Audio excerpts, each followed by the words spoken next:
Dear students of English grammar, we welcome you in our lecture number 9 Hindi version lecture, in which we have a series voice series from active to passive.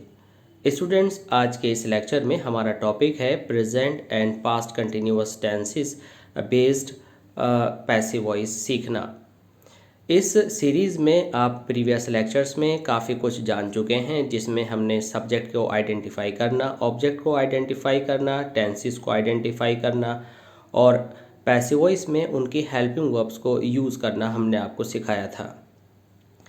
किसी भी lecture को समझने के लिए उसके पिछले lectures अगर आपने देखे हैं तो बहुत अच्छा है, और अगर नहीं देखे हैं तो थोड़ा सा हम हर लेक्चर में रिवीजन लेते हुए चलते हैं। वैसे ही हम आज भी थोड़ा सा रिवीजन लेंगे।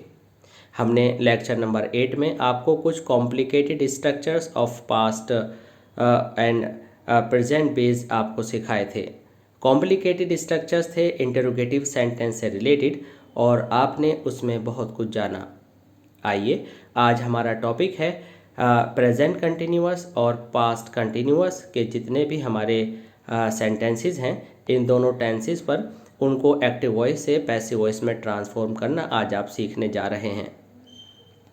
Student, this is M Rahman and you are attending Oracy classes of English language.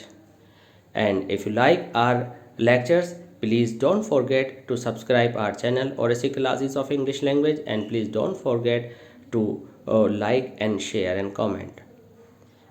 आज का टॉपिक जैसा कि हमारा प्रेजेंट इंडेफिनिट और प्रेजेंट कंटिन्यूअस और पास्ट कंटिन्यूअस है, तो सबसे पहले पैसिव वॉइस बनाने के लिए हमें समझना पड़ता है कि एक्टिव वॉइस की हेल्पिंग वर्ब्स क्या हैं। तो आइए, जो हमने यहाँ पर स्ट्रक्चर मेंशन किया है उसमें आप समझ लीजिए कि सबसे पहले आपका सब्जेक्ट आता है, फिर आपकी हेल्पिंग वर्ब्स आती हैं। प्रेजेंट कंटिन्यूअस में जो ऑक्सिलरी वर्ब्स हैं या हेल्पिंग वर्ब्स हैं वो इज़ आर एम यूज़ होती हैं, और उनके साथ आप वर्ब की फर्स्ट फॉर्म में आईएनजी यूज़ करते हैं। उसके बाद आप ऑब्जेक्ट यूज़ करते हैं, और उसके बाद आपका rest part of the sentence आता है, और लास्ट में आप फुल स्टॉप लगाते हैं। इसी तरह से same structure is use in case of past continuous. Now here you can see was and were we use in case of past continuous, only this is the difference. केवल इतना difference है। अब यहाँ समझते हैं कि पैसिव वॉइस बनाने में क्या स्ट्रक्चर के अंदर चेंजेस आते हैं। तो डियर स्टूडेंट्स, आप अच्छे से समझ लें कि जब आप पैसिव वॉइस या एक्टिव वॉइस दोनों को ऑब्जर्व करते हैं तो स्ट्रक्चर में जो प्लेसेस हैं, पहला और सबसे बड़ा चेंज आता है सब्जेक्ट और ऑब्जेक्ट की फॉर्मेशन में और उनके प्लेसेस में। आप जानते हैं कि पहले नंबर पर यहाँ आपका जो हमने ग्रीन कलर से मेंशन किया है आज भी और पिछले लेक्चर्स में भी, वो सब्जेक्ट होता है, और जो हम ब्लू कलर से बाद में मेंशन करते हैं वो वर्ब के बाद आने वाला ऑब्जेक्ट होता है। जब आप पैसिव वॉइस बनाते हैं तो जहाँ भी आपका सब्जेक्ट रखा हुआ हो, चाहे पहले नंबर पर, चाहे दूसरे पर, तीसरे पर, या जहाँ भी हो, आपको केवल सब्जेक्ट का प्लेस पहचानना है, और सब्जेक्ट के प्लेस पर आपने ऑब्जेक्ट उठाकर लाकर रखना है। ये सब्जेक्ट है और आपका ये ऑब्जेक्ट है। आपने यहाँ ऑब्जेक्ट रख दिया, और ये ध्यान देना है कि ऑब्जेक्ट का कौन सा केस आपको ध्यान देना है कि किस केस में आपको सब्जेक्ट या ऑब्जेक्ट रखना होता है। अब ये केस क्या है? मान लीजिए आपका सब्जेक्ट आई है, तो आप इसको ऑब्जेक्ट में मी में बदलते हैं। अगर आपका सब्जेक्ट ही है तो आप उसको ऑब्जेक्ट में हिम में बदलते हैं। अगर आपका सब्जेक्ट वी है तो आप उसको ऑब्जेक्ट में अस में बदलते हैं। तो ये जो ऑब्जेक्ट की जगह आने वाले नाउन्स या प्रोनाउंस हैं वे ऑब्जेक्टिव केस कहलाते हैं, और जो सब्जेक्ट की जगह आने वाले नाउन्स या प्रोनाउंस हैं तो वे नॉमिनेटिव केस कहलाते हैं।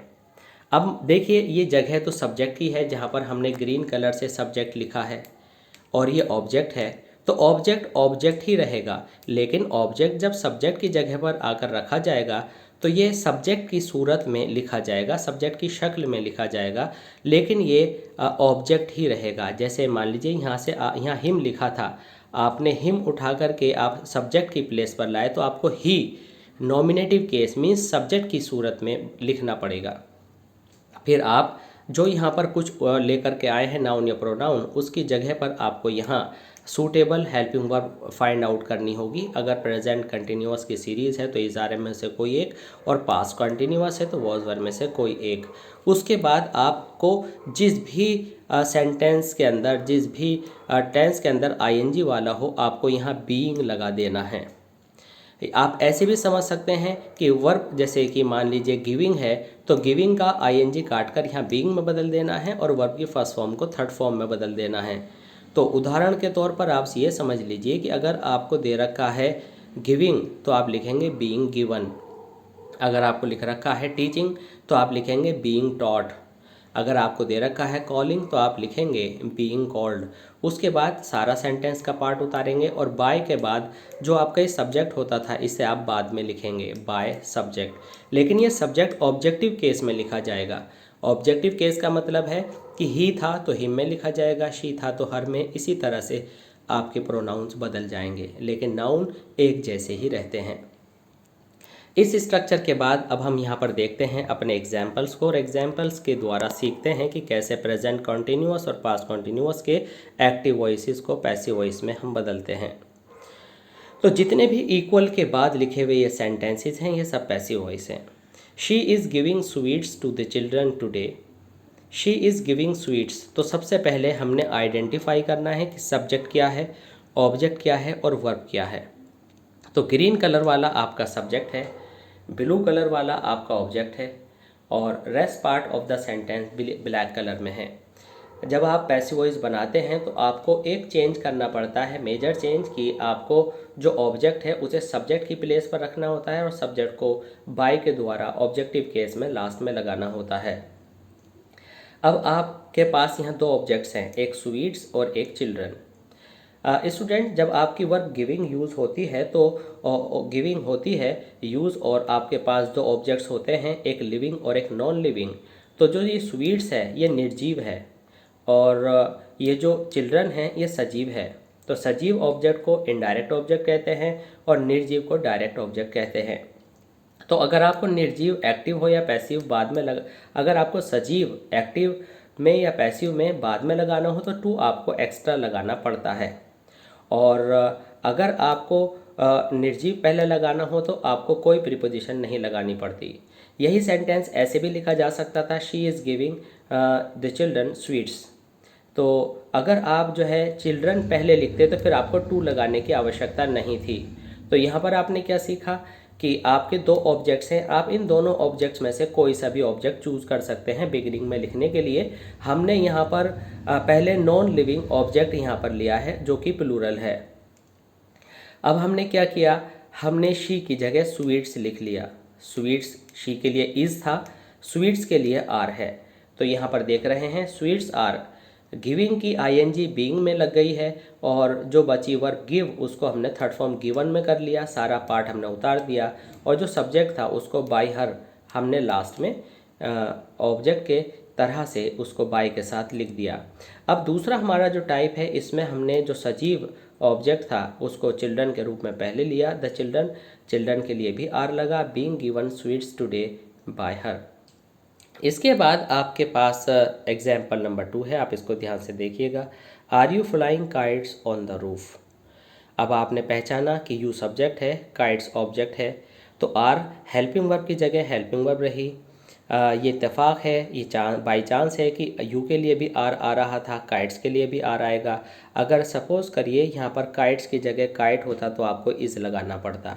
कहने का उद्देश्य यह है कि जो वर्ड आप यहाँ से पिक करके लाते हैं के अकॉर्डिंग आपको हेल्पिंग वर्ब चूज़ करनी होती है पैसिव वॉइस बनाने में।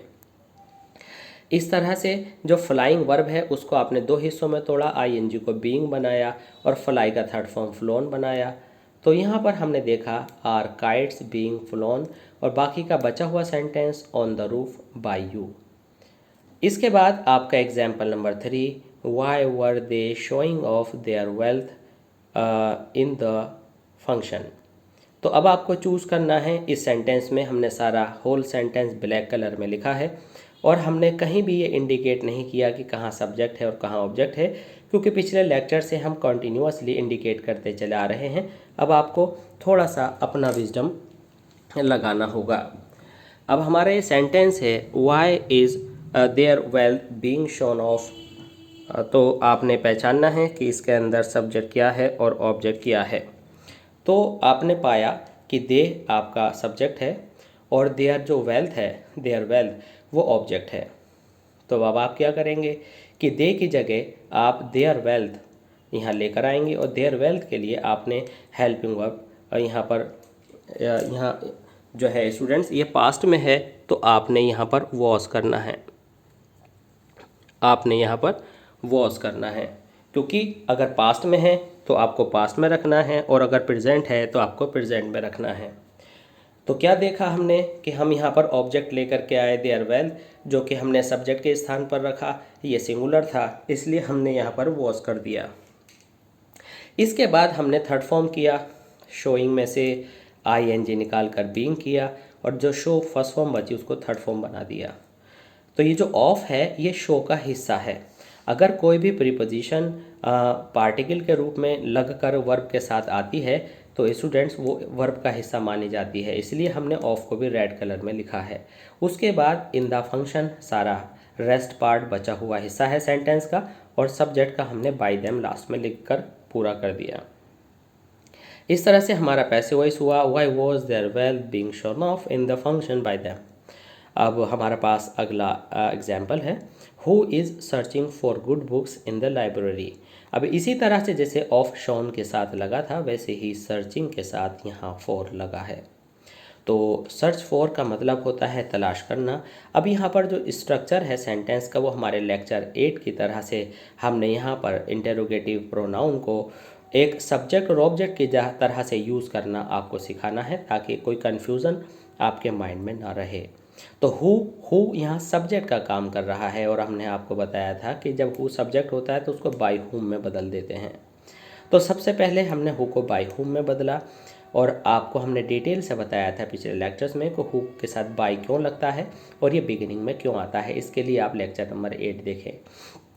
तो हु को आपने बाय हुम किया और बाय हुम अब हम ये जो ऑब्जेक्ट लेकर के आए हैं गुड बुक्स, तो इस गुड बुक्स के अकॉर्डिंग आपको आर करना पड़ा। तो by whom are good books being searched. अब यहाँ पर जो एक वर्ड था फॉर वो यहाँ पर आपको ऐड करना है, सर्च्ड फॉर।